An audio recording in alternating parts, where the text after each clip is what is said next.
তোমরা চাকরির পিছনে দৌড়াবে না, চাকরি তোমাদের জন্য না। ওয়ারেন বাফেট বলেছে চাকরির যে বেতন, এই বেতন হচ্ছে একটা বিষ, যে বিষ দিয়ে মানুষের স্বপ্নকে বিক্রি করে দেয়।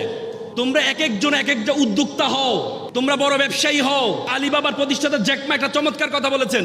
তিনি বলেছেন একটি বানরকে যদি বলা হয় একটি কলা দিয়ে আর $100 নোট দিয়ে তুমি কোনটা নিবে, বানরে কলাটি গ্রহণ করে নেয়। বানর কিনে না, $100 নোট নেয় না, কারণ বানর জানে না $100 দিয়ে শত শত কলা কিনা সম্ভব। তেমনি তরুণ প্রজন্মকে যদি বলে তুমি কি ব্যবসা করবা নাকি চাকরি করবা, তরুণ প্রজন্ম চাকরিটি গ্রহণ করে নেয়। তরুণ প্রজন্ম জানে না ব্যবসা দিয়ে শত শত মানুষকে চাকরি দেওয়া সম্ভব। এই জন্য তোমরা ব্যবসা করবা। ইসলামের যে 12 জন আশারে মুবাশশারা 10 জন যারা জান্নাতের সুসংবাদ পেয়েছে, তাদের মধ্যে 8 জন ছিলেন ব্যবসায়ী। এবং আমরা সিন্দাবাদের গল্প শুনেছি, সিন্দাবাদ আরব থেকে আসতেন ব্যবসায়ীরা। আজকে আমাদেরকে বলেছে ফকির থাকো, আমাদের মাথায় ঢুকিয়ে দেওয়া আছে ফকির থাকো, চাকরি করো। কিন্তু না, ইসলামের আল্লাহর রাসূল একটা ব্যবসার কথা কুরআনে সরাসরি আছে, সেটি হচ্ছে ব্যবসা। বলেছে আহাল্লাল বাইয়া ওয়া হারামার রিবা।